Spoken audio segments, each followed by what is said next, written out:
자료를 포함한 47건의 공무상 비밀 등 180건의 청와대 문건을 유출한 공무상 비밀 누설 혐의가 적용됐습니다. 지금까지 서울중앙지방검찰청에서 채널A 뉴스 연희선입니다. 네, 지금 들으신 대로 현직 대통령으로는 처음으로 박근혜 대통령 피의자 신분으로 조사를 받게 됐습니다. 지금부터 네 분의 전직 의원들과 이야기 나누겠습니다. 네, 새누리당 정호김 전 의원, 신지호 전 의원, 그리고 더불어민주당 진성준 전 의원, 국민의당 최원식 전 의원 나오셨습니다. 안녕하세요. 네, 안녕하십니까. 안녕하세요. 자, 대통령 피의자 됐습니다. 어떻게 보셨는지 모르겠습니다. 일단 검찰이 과연 현직 대통령 제대로 수사할까 의구심이 좀 있긴 있었는데요. 야당의 생각으로 보시기에는 어떻습니까? 오늘 수사 결과 예상하셨습니까? 이 정도? 예. 글쎄 뭐 그런 얘기들은 많이 나왔기 때문에 네. 대통령의 공모 혐의가 어떤 수준으로 적시되거나 표현될 것인가 하는 것이 관심이었죠. 이미 대통령에 대해서 한 시민사회단체가 고발한 사건과 관련해서 검찰은 형제번호라고 하는 걸 부여해서 형사 입건한 바가 있습니다. 따라서 피의자로 신분이 전환될 수밖에 없다라고 하는 건 예상하고 있었는데 다만 대통령의 범죄 혐의가 구체적으로 어떻게 적시될 것인가 하는 것이 관심이었다고 생각합니다. 이런 점에 있어서는 뭐 상식에 기반한 수사였다고 생각합니다만은 사실상 3명의 범인들에게 적용한 혐의, 범죄 혐의는 미흡하기 짝이 없지요. 무엇보다도 제3자 뇌물죄의 적용 여부가 핵심이었는데 그것은 앞으로 더 수사하겠다고는 했습니다만은 직권남용죄, 또 뭐 강요죄, 또 사기 미수 뭐 이런 정도만 적용했기 때문에 이건 미흡하다라고 생각합니다. 실제로 과거에도 이렇게 검찰이 중간 수사 결과 발표라고 하는 형식을 들여서 수사 결과를 많이 발표해 왔는데 네. 그것이 거의 최종 수사 결과나 다름이 없었어요. 그래서 이제 나머지 이 뇌물죄의 문제는 뭐 더 여조를 수사하겠다고는 합니다만 결국 특검의 과제로 넘어가게 되지 않겠는가 이렇게 생각하고 그런 점에서 의율한 범죄 혐의는 미흡하다 이렇게 평가합니다. 그러니까 오늘 이제 대통령은요 공모를 했다. 그러니까 공모 공동정범이 된 거예요. 네. 공동정범. 네. 네, 이런데 오늘 이제 우리 진 의원 말씀하신 것처럼 뇌물죄를 적용을 안 했잖아요. 뇌물죄가 제일 세고 어떻게 보면 이번 그 게이트의 가장 핵심적인 부분인데 이 부분을 뺐단 말이에요. 그런데 이 빼고 여기서 이 수사를 종결을 했으면 지금 딱 그 비판하신 게 아주 정확합니다. 근데 그 비판은 잠깐만 좀 유보해 놨으면 좋겠어요. 왜냐면 검찰이 뭐 유영아 변호사가 뭐 이제 또 입장 발표하겠지만요. 이번 주에 대통령 조사 받겠다고 했잖아요. 조사 받고 나서 대통령 조사를 하고 난 후에 제3자 뇌물죄 또는 뭐 포괄적 뇌물죄, 이 뇌물죄를 적용할지 여부를 검찰이 최종 결정을 할 것 같아요. 만약에 거기서 뇌물죄가 빠진다면, 지금 우리 진성준 의원의 지적이 정확했던 거고, 들어간다면은 그 좀 바뀌는 거기 때문에 상황은 약간 유동적이다. 뭐 그렇게 말씀드려야 될 것 같습니다. 물론 그렇긴 합니다만은, 대통령이 직접 뇌물을 수수한 것이 아니고, 최순실 씨가 수수했다는 거잖아요. 그러니까 최순실 씨에 대한 수사와 또 재벌들에 대한 수사를 통해서 뇌물죄를 의율하려면 얼마든지 의율할 수 있었을 것입니다. 근데 이른바 무슨 대가성이니 청탁 여부니 이런 문제들을 입증하기 어렵기 때문에 뇌물죄를 뺀 것 같아요. 그건 대통령 수사와는 무관한 문제라고 저는 생각합니다. 근데 이제 이런 게 있어요. 오늘 세 사람이 이제 기소가 됐잖아요. 그럼 기소가 되고 나서는요. 오늘 이제 안종범, 최순실, 정호성 이 3명의 변호인들은요, 검찰 수사 기록물을 열람할 수가 있습니다. 공식적으로. 그러니까 그전하고 이후하고 굉장히 달라지는 거예요. 그전에는 보통 검찰 조사 받으러 갈 때 이게 굉장히 엄청난 두뇌 싸움이거든요. 검찰이 도대체 내 행위에 대해서 어디까지 어떻게 알고 있는지, 그 다음에 어떤 질문을 던질 것인지, 이게 모르는 상태에서 들어가는 거예요. 그런데 오늘 이제 기소가 됨으로써 이 기록물 열람, 그 다음에 플러스 복사까지 가능합니다. 복사까지 가능하면 그 세 사람의 변호인들이 다 기록물을 복사해서 저 유영아 변호사한테 넘기겠어요? 안 넘기겠어요? 넘기죠. 넘기고 그러면 그걸 보고 대통령 검찰 조사 전에 쭉 어떻게 대응할 건지 다 시나리오를 만들어서 나갈 거예요. 그러니까 이거는 쉽게 얘기해서 시험 문제를 알고 시험을 보는 것과 시험 문제를 모르는 상태에서 시험을 보는 것 정도의 엄청난 차이예요. 그런데 오늘 그 왜 뇌물죄를 적용 안 했는가? 진짜 할 의지가 있었으면요. 대통령 조사한 다음에 해야 돼요. 왜냐하면 오늘 그거를 다 써놓으면요. 저쪽 대통령 측에서 이걸 다 알아버려요. 네. 네, 그래서 그런 점은 기술적인 문제가 좀 있다 이렇게 생각이 듭니다. 최순실 사태에서 우리 국가 시스템이 무너졌거든요. 그런데 네. 그 중에서 가장 큰 게 검찰하고 공영방송이라고 개인적으로 생각합니다. 근데 검찰이 이번 수사가 그 만시지탄의 느낌이 들죠. 그동안 몇 번의 기회가 있었을 텐데 그것을 제대로 파헤치지 못해서 이렇게 결과를 키우고 국정을 혼란스럽게 했다는 하는데 일단 검찰은 지금 오늘 기소 내용은 사실 출발이라고 생각합니다. 저는. 네. 앞으로 많은 의혹들이 있는 게 꼼꼼히 수사를 해서 거기서 문제를 지적하고 시정해야 되는 건 당연하고 또 뇌물죄 문제도 검찰이 의지가 있을 거라고 생각합니다. 왜냐하면 그만큼 지금 검찰의 불신이 극에 달해 있기 때문에 이번 기회에 자기 조직을 위해서라도 또 국가를 위해서라도 잘 해나가기를 기대하겠습니다. 근데 그게 만약 안 되면 결국 특검으로 갈 수밖에 없는 거죠. 아니요. 어차피 이제 예상했던 대로 딱 그 검찰이 지금 이제 그동안의 신뢰가 땅에 떨어졌고 또 일부 검찰의 경우에는 우병우 라인이라고 또 이제 그 압박을 받았지 않습니까? 그런 상황에서 아마 여러 가지 변수를 고려했겠죠. 검찰이 기본적으로 이런 말씀을 드려도 할 말이 없는 게 상당히 정치적으로 움직였었어요. 처음에는 형사 8부에서 시작했던 건 아니겠습니까? 그랬는데 요번에 그 검찰은 특검의 압박을 받았고 또 신뢰 문제 그리고 촛불이라는 어떤 그 민심을 보았기 때문에 검찰로서는 상당히 정치적으로 그렇기 때문에 정치적인 고려 속에 매우 객관적으로 하고자 하는 어떤 일련의 모습을 보여주려고 노력했던 모습은 분명히 있다라는 것이고요. 이제 앞으로 중요한 건 대통령에 대한 조사 내지는 수사 그러면서 지금 이제 그 관건으로 보여지고 있는 제3자 뇌물 공여죄에 대해서 어떤 결론을 내리는가라고 보여집니다. 지금 검찰로서는 가장 그 예상했던 대로 딱 상식적인 수준에서 중간 수사 결과를 발표했다고 보여집니다. 검찰 얘기 오늘 저희 방금 전 리포트를 보니까 크게 두 가지 좀 볼 수 있을 것 같습니다. 이제 K스포츠재단과 미르재단에 714억 모은 것 이것에서는 제3자 뇌물 공여 혐의 관련해서는 조금 생각이 부족한 것 같은데 롯데에 70억 원 출연하고 삼성이 35억 준 것 이것과 관련해서는 대통령 대면 조사 후에는 이것이 제3자 뇌물 공여 혐의까지 갈 수 있을 것이라는 의견을 좀 내놓고 있습니다. 네. 그리고 또 정전 비서관의 그 문건 유출과 관련된 내용도 검찰 수사 결과 발표에서 있었는데 좀 문제가 심각해 보입니다. 총 180건 정도고 그리고 그중에서 47건은 차관급 이상이 보는 비밀 자료. 그러니까 뭐 인사 관련된 내용도 있었고요. 이런 부분들은 사실 좀 내용이 좀 심각하다고 보여지거든요. 그렇죠. 이건 뭐 있을 수 없는 일이죠. 그리고 대통령의 지난번 1차 그 대국민 사과 그게 거짓이었다. 왜냐하면 그 당시에 홍보물, 연설문 이런 거 정도만 도움을 받았다 이렇게 얘기했지. 밝혔었죠. 뭐 인사 관련 이런 얘기는 전혀 안 했거든요. 그때 그 도움받은 분야를 특정을 하셨거든요. 대통령께서 홍보물, 연설문.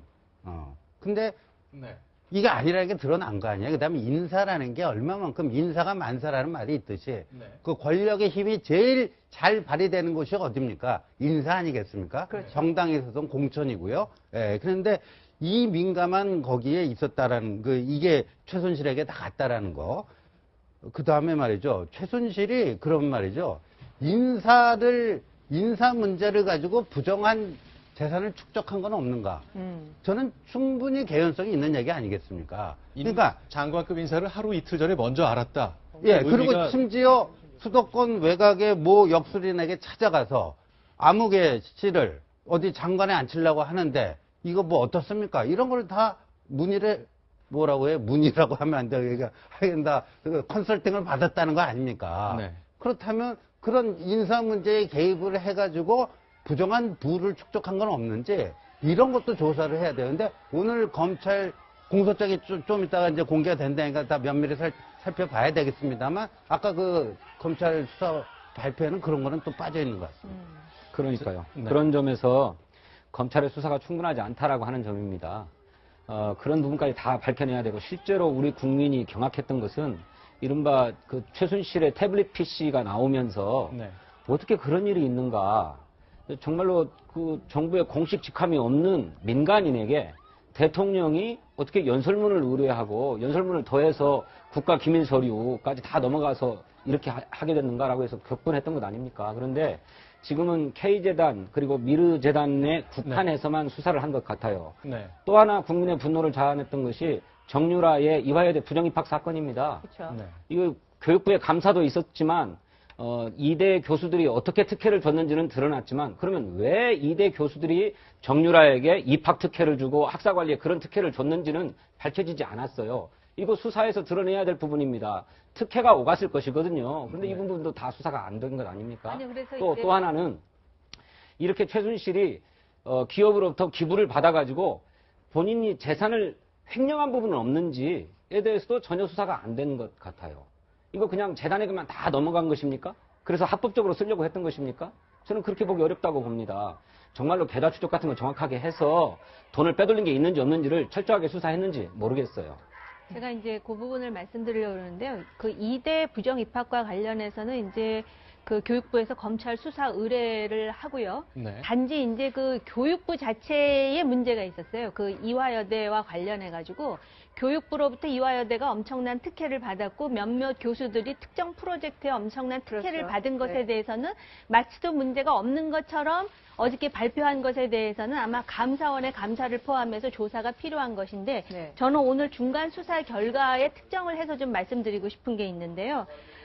이 공무상 이제 기밀 누설, 정호성 전 비서관에게 지금 이제 가해진 이 기밀 누설은 그대로 박근혜 대통령의 공무상 기밀 누설이 됩니다. 왜냐하면 지시 받은 대로 지금 했다라고 이미 정호성 비서관이 진술했다라는 이야기가 나오기 때문에, 그리고 더 정치적으로 중요한 함의는 조금 전에 신 의원께서도 말씀하셨지만 대통령이 사실은 정직 그리고 원칙의 아이콘처럼 되어 있었는데 네. 얼마나 많은 거짓말을 했는지가 또 한 번 드러나는 것이죠. 처음에 담화할 때 분명히 그 어떤 최순실도 비슷한 말을 했거든요. 감정 표현과 관련해서 몇 가지만 손을 봐줬다. 근데 인사뿐만 아니라 제가 더 경악스러운 건 외교 문건이 지금 넘어갔다라는 거거든요. 네. 왜 최순실이가 외교 문건을 봐야 되는지는 모르겠는데 그 부분뿐만 아니라 그동안의 대통령께서 비서는 없다라고 얘기했고 또 이 문건과 관련해서도 정권 수립 초기에 보좌관 시스템이 완비될 때까지만 도움을 받았다 그랬는데 지금 화면에 보시는 것처럼 올 4월까지 올 4월까지라고 돼 문건 있거든요. 유출이 올 계속됐다는 봄까지 거죠? 계속됐다라는 부분이거든요. 그렇기 때문에 지금 그리고 이제 대통령이 바로 미르와 K스포츠에 대해서 뭐라 그랬냐면 선의로 기업들이 자발적으로 한 것으로 알고 있다라고 얘기했는데 마치 또 유체 이탈을 하듯이. 네. 근데 이 부분에 굉장히 깊이 연루되어 있다라는 것은 오늘 중간 수사 결과에 또 한 번 이제 확인이 됐다라는 점에서 지금 이 대통령 청와대가 이번 주에 어떤 행보를 취할지가 굉장히 네. 중요한 하나의 분기점이 될 것 같습니다. 이 공무상 비밀 누설은 그 사안이 비밀을 유지할 이유가 있기 때문에 만들어진 죄거든요. 그렇겠죠. 예. 그리고 지금 이제 단순히 누설이 된 게 중요한 게 아니라 누설이 됐다면은 왜 그거를 줬겠습니까? 어떤 의견을 구하고 네. 개입할 수 있게 만들기 위해서 준 거 아니겠습니까? 그렇죠. 그렇기 때문에 그 전후 관계가 정확히 조사가 돼야 됩니다. 그리고 지금 국민들이 가장 흥분해하는 거는 우리가 그래도 어찌됐든 주권을 발휘해서 대통령한테 대통령직위를 하라고 명령을 한 건데 아무 관련 없는 사람한테 이 권한을 넘긴 거거든요. 네. 그러니까 그렇기 때문에 이런 농단의 실체가 어떤지 개입이 어느 정도까지인지가 이 공무상 비밀 누설을 통해서 계속 조사되고 확인되어야 될 것 같습니다. 자, 그러면 대통령 시스템의 붕괴를 우리 국민들이 현재 목격하고 있습니다. 박근혜 대통령이 그동안 이제 주목을 많이 받았던 이유는 정직과 신뢰라는 것을 그렇죠. 자신의 네. 키워드로 내세웠고 인정을 받았기 때문인데, 그러나 2년 전 이맘때로 돌아가 보면 정윤회 문건 유출 생겼을 때 대통령이 이렇게 말합니다. 그 말씀 들어보면 실세, 비선 실세는 분명히 존재하는 것을 확인했지만 대통령 얘기는 좀 현실과 거리가 있어 보입니다. 같이 듣겠습니다. 누구든지 부적절한 처신이 확인될 경우에는 지휘 고하를 막론하고 일벌백계로 조치할 것입니다. 조금만 확인해 보면 금방 사실 여부를 알 수 있는 것을 관련자들에게 확인조차 하지 않은 채 비선인이 숨은 실세가 있는 것 같이 보도를 하면서 지금 대통령께서 말씀하셨는데 조금만 확인해 보면은 알 수 있는 것을이라고 말씀하셨는데 그 말이 그대로 화살로 돌아오신 것 같아요. 사실 이렇게 조금만 확인해 봤으면 조금 더 면밀하게 좀 더 관심을 가지고 봤으면 비선 실세 문제를 확인할 수 근데 있었는데. 이제 저 말은 저는 이렇게 이해해야 될 거라고 해요. 명백한 거짓말이죠. 그러니까 그 당시에 모르고 저렇게 얘기했겠습니까? 알면서 저렇게 얘기하신 거예요. 그러니까 이게 명백한 거짓말인데 이제 이 권력자의 어떤 그 나타난 심리적 현상 중에 하나가요. 권력에 중독이 되면요. 네. 예, 이렇게 됩니다. 남들에게 적용되는 잣대와 본인에게 적용되는 잣대는 다릅니다. 네. 완전히 다릅니다. 그러니까 저기서 누구든지 뭐 지위고하를 막론하고 그럼 거기에 대통령도 포함돼야 되는데 본인은 예외예요. 그리고 본인이 하는 행위는 뭔가 이 나라와 민족을 위해서 뭔가 특별한 행위이기 때문에 이건 일반인들에게 똑같은 기준으로 뭐 그 적용돼서는 안 된다. 이런 그거를 갖고 있기 때문에 저런 얘기를 하실 때 아, 나 지금 거짓말을 하고 있는데 하고 뭐 속으로 불안해하고 초조하고 전혀 그렇지가 않습니다. 그러면요. 저렇게 연설을 하는 것, 뭐, 이제 지금 다 알게 된 거지만, 이른바 3인방, 문고리 3인방으로 불렀던 그분들은, 우리가 늘 정윤회 씨나 최순실 씨하고 교류를 하고 있고, 이메일도 공유하고 있고, 내가 문건 인편으로도 보내겠다고 검찰이 얘기했거든요. 저걸 이제 대통령 중독이 있다 치지만 3인방은 속으로 뜨끔해야 정상 아닙니까? 대통령이 저렇게까지 얘기해도 되나? 제가 이제 최근에 김용갑 전 의원을 뵌 적이 있습니다. 근데 그분이 그 전두환 대통령 시절에 그 민정수석을 하시지 않았습니까? 그렇죠. 근데 민정수석의 역할이라는 거는, 또 측근의 역할이라는 거는 과감하게 비판하고 직원하고 네. 그래야 되는 거죠. 근데 박근혜 대통령이 밑에 있었던 분들은 그런 역할을 못한 거죠. 오히려 옹호했고, 네. 그리고 저런 3인방 자체도 이게 죄가 되는지에 대한 정확한 내부 성찰이 없이 그냥 대통령만 이롭게 하는 그런 밑에 있는 사람이 이렇게 되면 나라 전체가 불행해지는 거죠. 저도 그래서 이게 왜 이럴까를 한번 생각을 해봤는데요. 3인방의 경우에는 그 1998년 보궐선거에 네.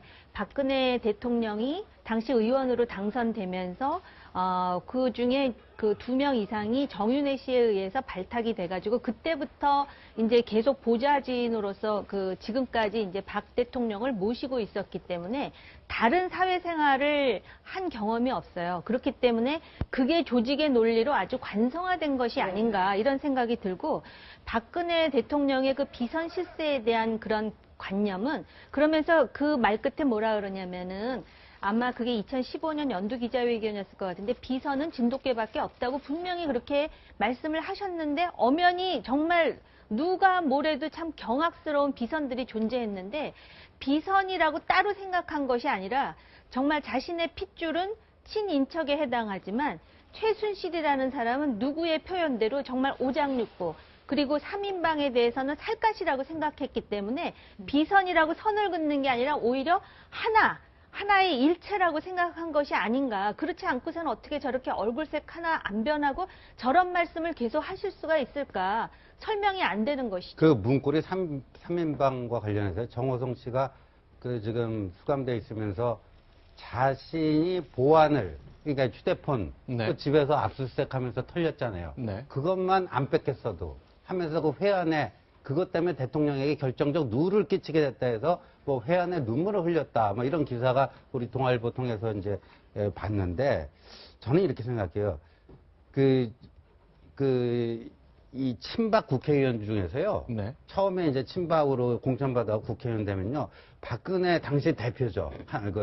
새누리당 시절, 국회 네. 시절에 어떤 식으로 관계를 설정할 것인가 굉장히 고민들을 많이 합니다. 근데 네. 그 어떤 친박 국회의원이 아주 명쾌한 해답을 내놓은 게 있거든요. 네. 네. 그 과거에 보면 이게 이렇게 안채에 아씨가 계시잖아요. 아씨가. 그리고 바깥에 이제 마당새가 있지 않습니까? 네. 그러니까 박근혜 대표는 아씨라고 생각하고 우리 국회의원들은 마당새라고 생각하면 이게 가장 이게 간편하다. 뭐 그 골치 아프게 생각할 거 없다.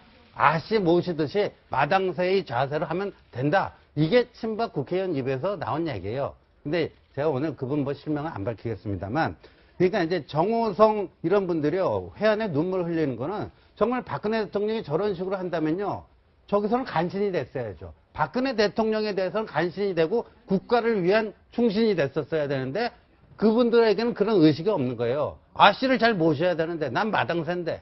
예. 네, 그래서 우리 정 의원님 말씀하셨던 것처럼 정윤회 씨가 최근에 어떤 언론과 인터뷰를 했는데 네.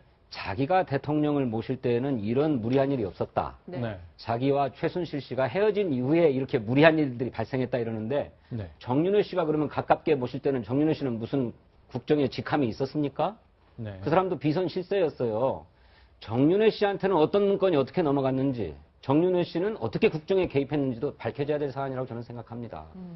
철저하게 네. 박근혜 대통령이 이렇게 사적 관계로 국가 권력을 휘둘러 왔다는 거예요. 여기에 경악한다는 것이고. 그래서 최순실만의 문제가 아니다. 이건 정윤회 씨의 문제이기도 하다라고 하는 점을 새삼 짚어야 된다고 생각합니다. 자, 우리 국민들이 오늘 검찰의 발표를 참담한 심정으로 봤을 것 같습니다. 그러면 이제 앞으로는 어떻게 해야 되느냐 이 얘기를 얘기해야 될 것 같은데요.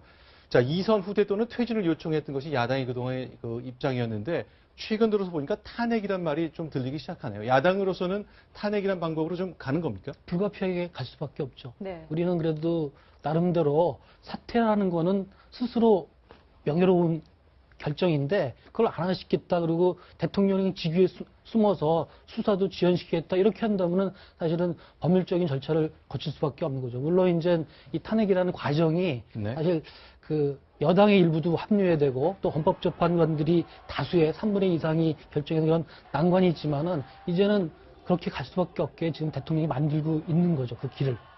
근데 저는 이렇게 생각해요. 이제 그 헌법 84조에 재직 기간 중에는 형사상 소추를 할 수 없잖아요. 그 기소 못 한다고 오늘 그 중앙지검장이 발표하지 않았습니까? 근데 네. 일반인들 같은 기소했다라는 거 아니에요? 일반인들 같은 기소를 해갖고 곧 재판장에 서서 이제 1심, 2심 뭐 대법원까지 뭐 판결을 기다릴 텐데 대통령이라고 하는 특수 신분 때문에 지금 기소를 안 당하는 거 아니에요? 그렇다면은 소추에는 두 가지가 있잖아요. 형사상 소추가 있고 탄핵 소추가 있습니다. 그러니까 이제 우리 최 의원님 말씀하신 것처럼 헌법 65조에 입각한 탄핵 소추를 해서 그게 국회의 의무입니다. 예. 그냥 우리가 보자고요. 지금 요번 주에 대통령 조사했는데 거기서 또 뭐 제3자 뇌물죄가 적용될지 어떨지는 뭐 차치하고라도 네. 이 기소 중지가 되면 우리는 정확히 1년 3개월 후에 법정에서는 대통령을 보게 될 겁니다. 그러면 이 대통령하고 1년 3개월을 지내는 게 과연 이 국가와 국민을 위해서 이게 어떤 일인지를 근본적으로 생각해 봐야 되는 거죠. 그러니까 그 대통령이기 때문에 형사상 소추는 못하니까 국회에서 탄핵 소추를 하고 그리고 거기에 대한 최종 판결을 내리는 게 어디냐? 헌법재판소예요. 이걸 안 하겠다는 거는 너무도 이상한 거죠. 네. 아니, 안 하겠다는 게 아니고 그거를 하는 데에는 정치적으로 고려해야 될 바가 있다고 하는 것이죠. 아까 말씀드린 대로 탄핵 의결 정족수라는 게 있는 것 아닙니까? 국회의원 200명 이상이 탄핵안에 찬성을 해야 하는데 새누리당 국회의원의 30명 이상이 탄핵에 찬성해야만 가결되는 상황이에요. 이런 상황을 야당으로서는 깊이 고려하고 염두하지 않을 수 없지요. 아니요. 그래서 제가 이제 오늘 보니까 유영아 변호사가 네. 그냥 유감도 아닌 지극히 유감이다라고 얘기를 하면서 네. 오후 4시, 5시에 이제 반박 그 네. 성명을 발표하겠다는 것으로 봐서는 대통령이나 청와대는 진지전, 소위 장기적으로 이대로 한번 가보겠다라는 그런 입장을 지금 굳히는 것이라고 우리가 추정을 해도 큰 무리가 없을 것 같습니다. 네. 이렇게 본다면 그 평소에 애국이라는 말씀을 입에 달고 살았던 대통령께서 지금 전 국민과 전 사회를 이렇게 하나의 최순실 농단 내지는 박근혜 최순실 관계로 이렇게 매몰시키면서 지금 아주 중요한 안보 정책 같은 것도 전부 이제는 다들 뭐 야권에서 특히 이거 최순실 정책이다 해서 무조건 지금 반대하는 매우 비정상적인 상황이 개진됨에도 불구하고 이렇게 나온다는 것은 굉장히 유감이다. 정말로 정상적인 그런 대통령이라면은 담화를 발표하고 뭔가 이렇게 이 문제를 점차적으로 수습하는 그런 수순을 밟아야 되는 게 아닌가 생각을 하면서 이미 이제 촛불로서 민심은 충분히 보여줬고 또 오늘 야권의 소위 잠룡들의 회의입니까? 거기서 보니까 심상정 대표가 이런 말씀을 했더라고요. 일단 26일 날 그 촛불과 어떤 그 일주일 동안 대통령에게 시간을 준 다음에 이제 탄핵 절차로 가겠다 그랬는데 저는 그 부분은 상당히 합리적인 수순이라고 생각을 합니다. 이제 어차피 이제 조사도 받을 거고요. 새로운 주에. 이렇게 하면서 정말 국회가 대의민주제의 하나의 대표로서 해야 될 일은 역시 탄핵 절차고 이렇게 되면 새누리당의 표 29표를 확보할 것인지에 대해서 매우 회의적으로 말씀하시지만 새누리당에서도 이 대통령의 비정상적인 농단에 대해서 매우 심각하고 비판적으로 생각하는 목소리가 있다라는 것이죠. 이 보수가 그리고 이번에 촛불에도 보면 상당수의 그동안 침묵하던 보수들이 나갔습니다. 그래서 오늘 아침에 어떤 분이 그 말씀을 하시더라고요. 이제는 보수와 친박을 나눠야지 마치 또 친박 박근혜 대통령의 하야를 막기 위해서 나온 일부 단체를 보수단체라고 명명하는 자체가 이거는 굉장히 모순이고 오류다라고 얘기를 하시는데 지금 국민의 뜻과 상식과 헌법적 가치에 보수적 사고를 가진 사람이 절대 다르지 않다라는 말씀을 다시 한번 강조드리고 싶습니다. 말씀하신 것처럼 탄핵 정국으로 서서히 흘러가는 분위기인데요. 그렇다면 총리는 어떻게 되는 걸까요? 국회가 이제 총리를 추천하는 건가요? 그 지금 탄핵이 소추가 이제 시작되면 그러니까 국회에서 발의가 되면은 이제 대통령 권한이 일단 정지되고 총리가 그걸 대행하게 돼 있습니다. 그런데 지금 사실 황교안 총리가 사실 이런 국정농단을 제대로 미리 보좌하지 못한 책임이 있고 국민의 불씨를 받는 처지에서 이 총리 체제로 이 중요한 시기를 대선까지 관리할지 모르는데 한다는 거는 어불성설이죠. 그렇기 때문에 여야가 협의를 해서 이 전국을 객관적이고 공정하게 이끌 수 있는 사람. 그러니까 지금 과제가 그거 아닙니까? 수사를 제대로 해서 진상 파악을 해야 되고 또 농단된 국정을 뭐 여러 가지 정책들이 있잖아요. 그것도 사실 제대로 돌려놔야 되고 그리고 대선을 관리해야 되는 이런 막중한 한 6 내지 8개월이 될지 모르겠지만은 이런 시기에 총리가 중요하기 때문에 어느 특정 정파에 쏠린 분들이 나온다면은 국민의 지지를 못 받습니다. 그래서 공정하고 객관적인 그런 분을 잘 여야에서 선출을 해야지 이 난국 관리를 제대로 할 수 있다. 그럼 총리 추천은 탄핵 전에 이루어질? 돼야죠. 수순으로. 탄핵 전에 이루어져야지 만약에 탄핵 소추가 의결이 되면은 박근혜 대통령이 권한 정지가 되고 모든 직무 정지가 되고 그 권한이 국회 추천 총리에게 넘어옴으로써 이른바 야당이 원래 얘기했던 거국 과도내각 뭐 그런 것들이 온전히 실현될 수 있는데 제가 뭐 굳이 시비 걸겠다고 하는 게 아니라 오늘 이제 그 야권 뭐 대선 주자들 모여서 얘기하는데 좀 문재인 전 대표 얘기를 듣고 좀 상당히 강렬한 문제의식을 느꼈어요. 이게 오늘 검찰 발표 이후에 그 회의가 있지 않았습니까? 탄핵에 충분한 사유가 된다 이렇게 말씀하시면서도 그러나 정치적 해법이 더 좋다. 질서 있는 퇴진 지금이라도 하야 선언을 하면 일정 기간 뭐 해서 명예롭게 퇴진할 수 있게 해드리고 그리고 퇴임 이후에도 대통령 퇴임 이후에도 명예를 지킬 수 있도록 뭐 이렇게 하겠다 그러는데 제가 그 귀를 좀 의심했어요. 문재인 전 대표가 무슨 자격으로 그런 얘기를 하실 수 있는 거죠? 그러니까 아니 박근혜 대통령 퇴임 이후를 문재인 전 대표가 무슨 자격으로 보장을 하는 거죠? 그러니까 문재인 전 대표는요. 지금 국회의원도 아니고 물론 차기 유력 대선 주자인 거 분명하고 그렇지만 신분이 민간인이에요. 그렇잖아요. 대통령 당선자도 아니에요. 마치 대통령 당선자처럼 그런 말씀하시는 건요. 이게 우리가 언제 문재인 전 대표에게 박근혜 대통령에 대한 처분권을 맡긴 적이 없습니다. 아니 도대체 퇴임 이후에 안전도 뭐 명예롭게 지내도록 보장하겠다. 아니 도대체 문재인 전 대표에 무슨 권한이 있길래 그런 얘기를 함부로 할 수 있는 거죠? 거기다가 정말 이제 넌센스예요. 하나만 더 덧붙이면은요. 오늘 이제 그 야권의 대선 주자들이 모여서 이제 얘기를 할 때 저는 솔직히 개헌에 대한 얘기가 나왔었습니까? 저는 그걸 기대했었어요. 왜냐하면 지금 이러한 문제의 원인이 5년 단임제의 제왕적 대통령, 모든 권한이 대통령이 집중되면서 생긴 아주 극단의 상황이 지금 노정이 됐는데 그래도 대통령이 되겠다는 분들이 모였으면 바로 이런 문제에 대해서 개헌의 필요성에 대해서도 뭔가 이렇게 공감하는 목소리가 나와야 되는데 오히려 탄핵 얘기를 하는데 탄핵은요. 국회에서 대표성 가진 사람들이 얘기해야 되는 게 맞습니다. 적어도 국회의원들이라든지 이렇게 해서 탄핵이 좀 본격적으로 논의가 되는 것이고 사실 이렇게 야권의 대권주자라 그래서 이렇게 모임을 갖는 것도 아마 이게 한국적 정치 문화의 한 특성인지는 모르겠으나 적어도 그런 자리였다면 오히려 대통령에 대한 권한을 제약하는 어떤 개헌에 대한 필요성을 공감한다는 얘기 정도는 나왔어야 되는 게 아닌가 이런 생각을 해봤습니다. 야권의 유력한 정치 지도자들이 모여서 전국 수습 방안에 대해서 논의하는 것은 얼마든지 있을 수 있는 일이라고 생각하고요. 또 그런 가운데서 자신의 개인적 견해를 얼마든지 피력할 수 있다고 생각합니다. 뭐 무슨 자격으로 대통령이 퇴임 이후를 보장해줬냐고 말씀하셨는데 누가 보장해달라고 얘기한 적도 없고 그런 권한이 있는 것도 아니죠. 다만 문재인 전 대표는 자신의 그런 견해를 얘기했을 뿐입니다. 근데 그 그게 그러니까 반법률적 초헌법적인 그 발언이라는 게 검찰이 지금 기소 중지를 하잖아요. 그죠? 네. 대통령에 대해서. 그러면 임기 끝나면은 이제 그 기소해서 법정에서 그 하겠다는 거 아니에요. 네. 그건 법의 영역에 있죠. 암만 대통령이라도 그거를 함부로 할 수가 있어요. 그거는 나중에 법적 처분을 다 받고 나서 사면을 해줄 수는 있는 거죠. 네. 근데 지금 문재인 전 대표는 트럼프가 아니에요. 대통령 당선자가 아닙니다. 그런데 저런 얘기를 한다는 것 자체가 그야말로 난센스라는 거죠. 그 다음에 검찰이 기소 중지를 했으면 퇴임 이후에 대통령이 그 재판을 받고요. 뭐했고 나중에 사면권을 행사하겠다는 얘기로 들리는데 그것도 웃긴 얘기죠. 사면권은 특별 사면은 아니, 그러니까 앞서가서 생각하실 필요는 네. 없고요.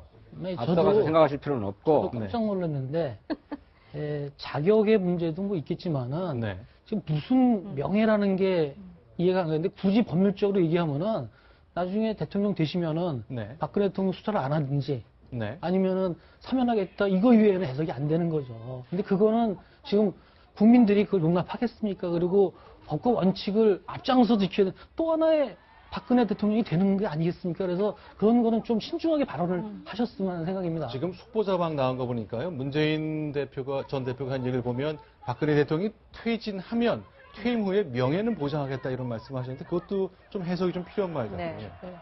예, 그거는 앞서가서 뭐 해석할 이유는 전혀 없고요. 네. 상황을 보면 될 것 같고 당신의 그런 개인적 정치적 견해를 얘기했을 뿐입니다. 뭐 그걸 가지고 무슨 권한이 있느냐 보장해줬느냐 아니, 그럴 만한 위치에 있는 원성을 높일 이유가 사람이 전혀 아니죠. 그럴 만한 위치에 있는 그다음에 사람이 또 하나 말씀드리고 싶은 것은 뭐 탄핵 말씀을 뭐 여러 자리에서 많은 말씀하시지만 새누리당이 좀 스스로 반성해야 된다고 생각해요. 새누리당이 반성하지 않고 친박만을 이제 범죄인 취급으로 딱 낙인 찍어버리고 나머지는 전부 다 아무 죄가 없는 것처럼 얘기하는 건 잘못됐습니다. 새누리당 전체가 똘똘 뭉쳐가지고 박근혜 대통령 만들기 위해서 애를 써왔고 그간의 박근혜 대통령의 실정을 옹호하기 위해서도 애를 써왔던 것 아닙니까? 그런 점에 대해서 반성해야 됩니다. 뭐 친박이든 비박이든지를 떠나서요. 근데 그런 절차가 없이 그래서 그런 반성의 가시적인 조치로 새누리당의 지도부가 교체된다든지 뭐 지도부가 퇴진한다든지 하는 일도 없이 이렇게 그렇게 탄핵만 발의하면 다 통과될 거다? 그러면 모든 것이 정상화될 거다? 이렇게 얘기하는 거 어불성설이라고 저기요, 저는요, 새누리당은요, 반성을 넘어서 이게 해산을 해야 되는 저는 그런 정당이라고 봐요.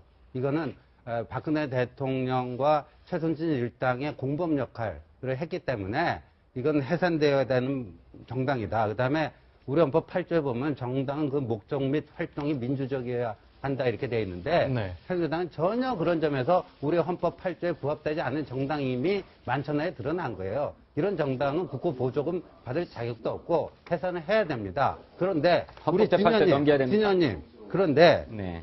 그러면 새누리당 해산하고 나서 탄핵하자는 얘기예요?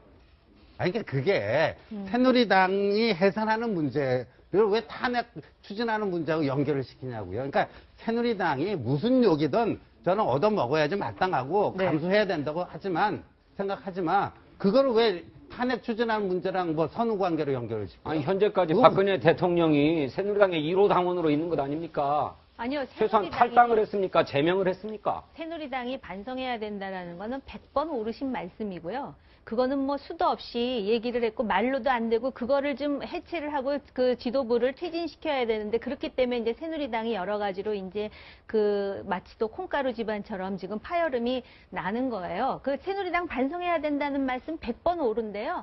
문재인 전 대표가 저렇게 말씀하신 것도 매우 부적절한 것도 맞는 얘기입니다. 지금 이제 아마 상상하기 파악하기로는 미국의 닉슨 대통령이 탄핵 직전에 하야하면서 닉슨을 이제 이은 포드 대통령이 사면을 했죠. 그러니까 사실은 그런 사면이라든지 그런 이야기는 대통령이나 아니면 국회 차원에서 얘기할 얘기지. 그리고 지금 야당의 그 중요한 정치 지도자들이 모였는데 서로 합의가 돼서 한 얘기도 아니고 지금 국민의당에서도 나오셔가지고 그 참 이상한 얘기다라고 할 정도면 지금 대변하러 나오신 거 아니잖아요. 그러니까 좀 부적절한 건 사실이잖아요. 그러니까 부적절하기 전에 그 얘기를 하시면서 새누리당이 잘못됐다 그러니까 새누리당 반성해야 되는 정당 맞다라는 말씀을 드립니다. 양당이 객관적으로 서야지. 근데 제가 보기엔 부적절한 거고, 그리고 지금 진 의원님도 말씀해서 개인적인 건 사실 개인이 아니지 않습니까? 유력한 대통령, 지금 사실 1위를 달리는 대통령 후보기 때문에 그 말씀을 하실 때 거기에 대한 또 책임도 있는 거고, 그리고 저는 하여간 명예로운 퇴진을 보장한다는 게 무슨 뜻인가 지금도 궁금을 해요. 그래서 그러면 사면 아니면 수사 안 하겠다는데 이것도 말이 안 되는 얘기거든요. 그래서 그런 말씀은 신중해야 된다. 이 정도로 넘어가는 게 좋을 것 같습니다. 네.